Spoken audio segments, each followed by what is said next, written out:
Ang unang ginawa ng lalaki pagkatapos niyang maipanganak muli sa edad na 8 ay ang apurahang pagpirma sa diborsyo ng kanyang mga magulang. Pagkatapos, iniwan niya ang kanyang mayaman na ina at buong pusong pinili ang kanyang ama na walang pera.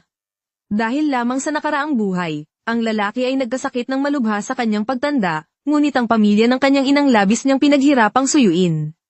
Hindi lamang siya hindi nila pinagamot, kundi nakipagsabuatan pa sila sa kanyang stepfather upang pilitin siyang pumirma sa kasunduan sa paglilipat ng ari-arian.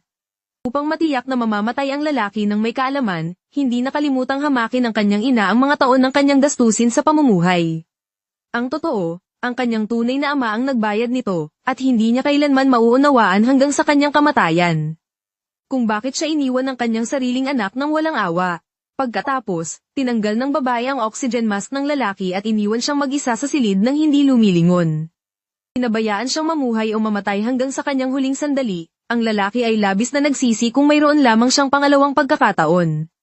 Hindi niya kailanman iiwan ang kanyang sariling ama marahil, naawa rin ng langit sa sinapit ng lalaki.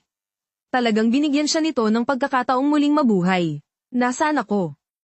Hindi ba patay na ako? Tumahimik ka, sinasabi ko sa iyo. Ano man ang mangyari ngayon, kailangan mong pirmahan ang kasunduang ito sa diborsyo. Pagkarinig nito ng lalaki, napagtanto niya na muli siyang ipinanganak sa edad na 8 noong panahon na nagdiborsyo ang kanyang mga magulang. Kaya't dali-dali siyang tumakbo palabas ng bahay bago pa man makapag-react ang kanyang ama. Pilit niyang pinirmahan ang kanyang ama sa papeles ng diborsyo pagkatapos, walang pag-aalinlangan niyang pinalayas ang kanyang ina sa bahay. Pinili niya ang kanyang mahirap na ama nang makita ng ama na gustong manatili ang kanyang anak upang samahan siya, labis siyang naantig.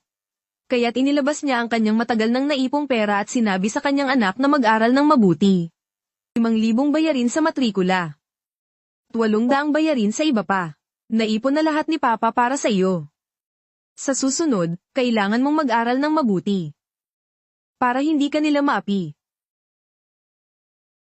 Ngunit sa sumunod na segundo, dinala ng bata ang lahat ng kanyang ari-arian sa stock market at inilagay ang pera. Lahat ay ibinuhos sa isang sunod-sunod na bumabagsak na stock sa sandaling iyon, isang babaeng CEO na may bilyon-bilyong halaga ang dumating ng palihim. Nang makita niya ang isang 8 taong gulang na batang lalaki na naglalaro ng stocks, mabait siyang nagpayo ay-ho. Ang stock na binili mo ay hindi maganda ang kinabukasan. Makinig ka sa ate, ibalik mo na lang ang pera at umuwi. Hindi mo naiintindihan, malapit nang magkagulo sa ibang bansa. Tiyak na tataas ang stock na ito. Hoy bata, alam mo ba kung sino ang kinakausap mo? Siya ang presidente ng Goose Group, ang panganay na anak ng pamilya Go. Ang panganay na anak ng pamilya Go. Goose Woman, ang nakatagong